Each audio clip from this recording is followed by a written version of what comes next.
Yo, good morning, afternoon, or evening, whatever time you're tuning into this broadcast. This is Issues, Coach Ish, whatever you want to call me. Back with another video. Let's talk some boxing. Um, so we got a bunch of fights coming up that I'll be doing videos on. Tomorrow we honing in on Charlo versus Canelo.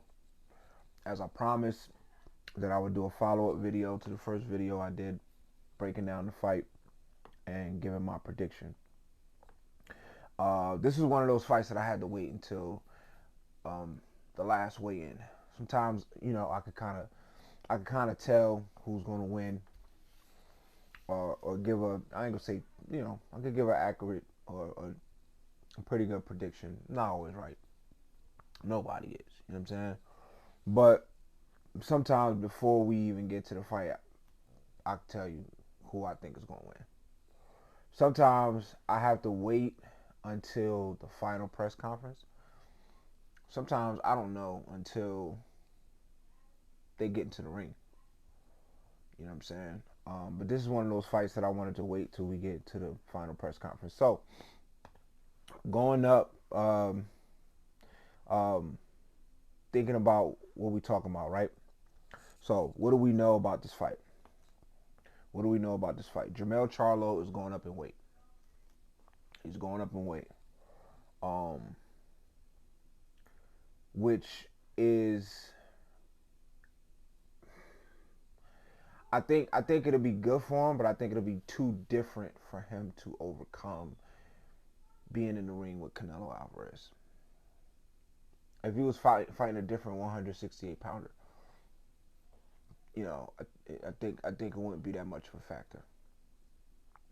I recently went back and rewatched Castaño versus Charlo 2, and here's my takeaways from that fight.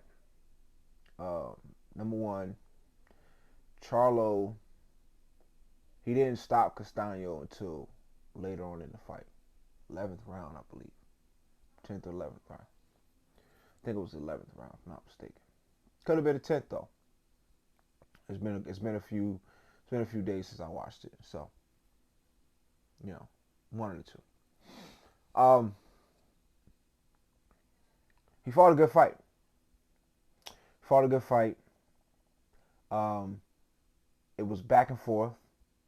Castaño had some success.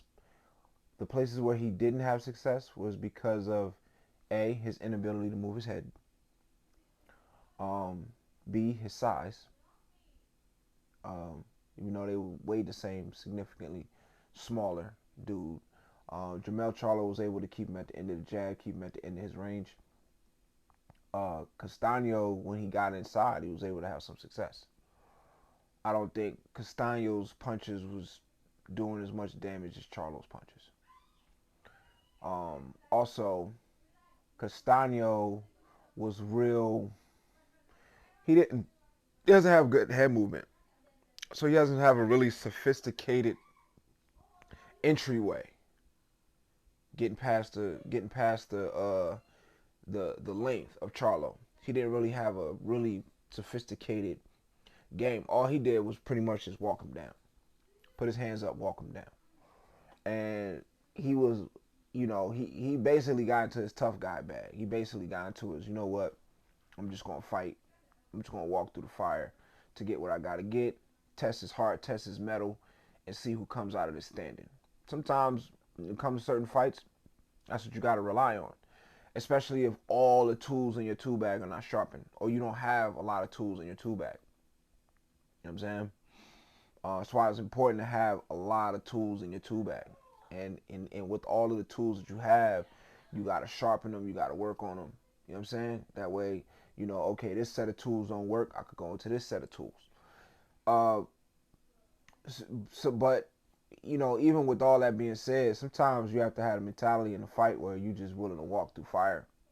You know what I'm saying? Walk through fire to get what you want, and to see if that fighter is willing to do the same thing. So at some point, Castaño just started walking him down. You know what I'm saying? Literally walking through fire, trying to get a victory. And he was taking some punishment on the way in. He was getting inside and delivering some, but he was taking some punishment on the way in, which proved that Charlo was more durable than Castaño in the second fight. So, but I did see Castaño have some success getting inside, landing some shots.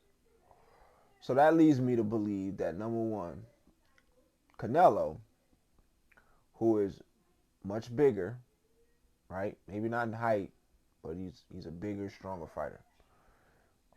He's also a much more experienced fighter. He's also a much more skilled fighter.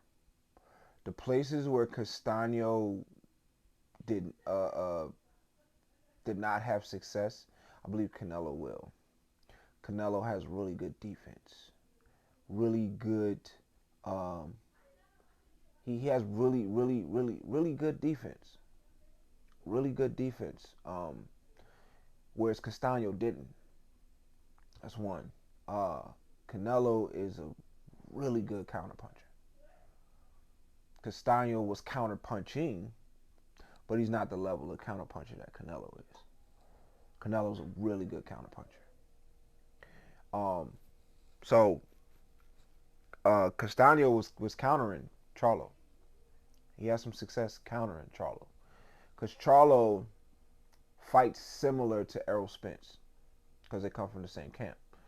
And what I mean by that is, like, when they strike, they commit to their strikes. They commit to their punches.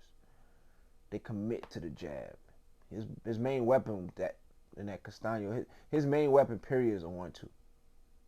He sets up everything off the 1-2. But it's a hard 1-2. It's a 1-2 that he commits to when he throws it. He commits to the jab when he throws it. He commits to the 2 when he throws it. And if you have good enough timing, you can make him pay for that commitment. If you make him miss and he committed fully to the shot, you can make him pay for that commitment. And I believe Canelo will be able to do that. I believe Canelo will be able to do that. On up to today, I thought the fight could go either way. So I wanted to see the press conferences and, the energy towards each other. And this really don't have anything to do.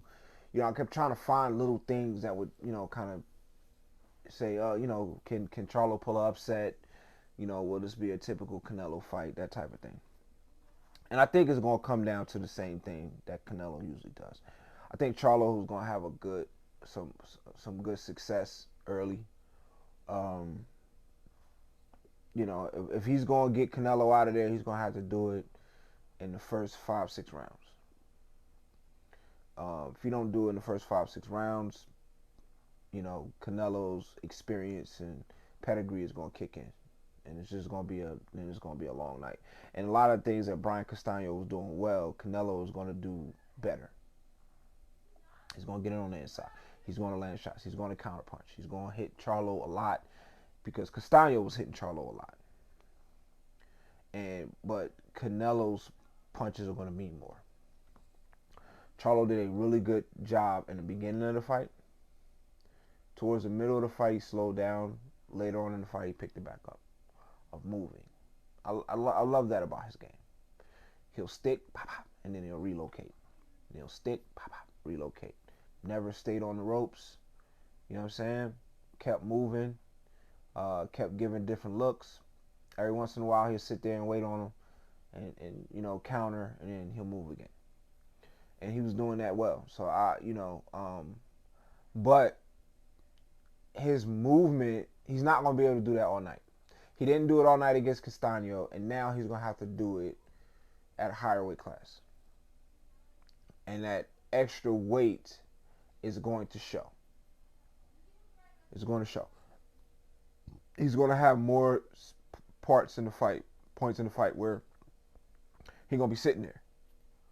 He's not going to be moving as much as in the Castaño fight. He's not going to be moving as much. You know what I'm saying? And because of, he got strong, rigid punches. because of the nature of his punches, I feel like Canelo is going to counter him a lot. He's going to do a lot of countering. Some of them going to land. He's going to be landing on Canelo. Don't get me wrong. He's going to land. But he's going to get countered a lot by Canelo. He's going to get countered a lot. Because he got countered a lot by Castano. Castano's nowhere near the counterpuncher as Canelo.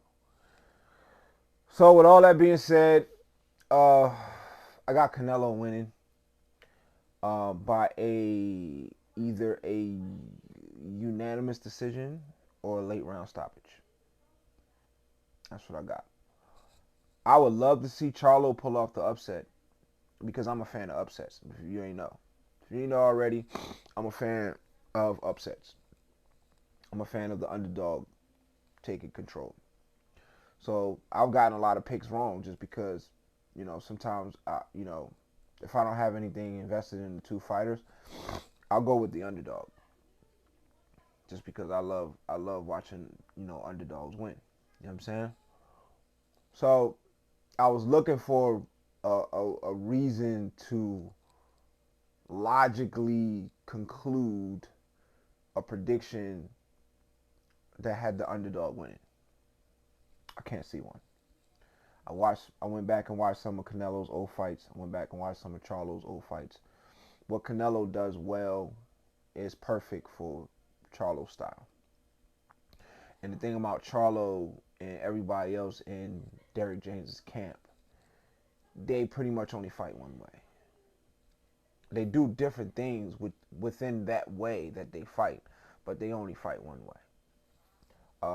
Canelo does a few different things. He can fight a few different ways. So I feel like that's going to be the difference. I feel like Canelo's experience is going to be the difference. I feel like the power is going to, the shots that he land is going to accumulate, and towards the later rounds, Canelo is going to pick up the pace and either get Charlo out of there or beat Charlo in a unanimous decision. Unanimous decision, or a decision. I ain't gonna say unanimous decision because it could be a bogus split decision, or it could just be a split decision. It could be a legitimate split decision, or it's a decision. I don't see it being crazy lopsided. I'll put it like that. I see Canelo taking over the second half of the fight, but I see the first half of the fight, or the first 6 rounds, being competitive. And then eventually Canelo is going to take it up a level, and then take it up another level, and take it up another level, and eventually show why he is who he is. So that's my prediction. I could be wrong. We'll see what happens. The night of the fight, I definitely will be tuning in, and I will come back after the fight and give my reaction, see whether I was right or wrong, and what happened in the fight, break down what happened in the fight, and all that kind of stuff. But my prediction is Canelo, late round stoppage or decision. And on that note, that's all I got on this fight. Like, comment, subscribe, share. Let's talk about it. All right? Peace.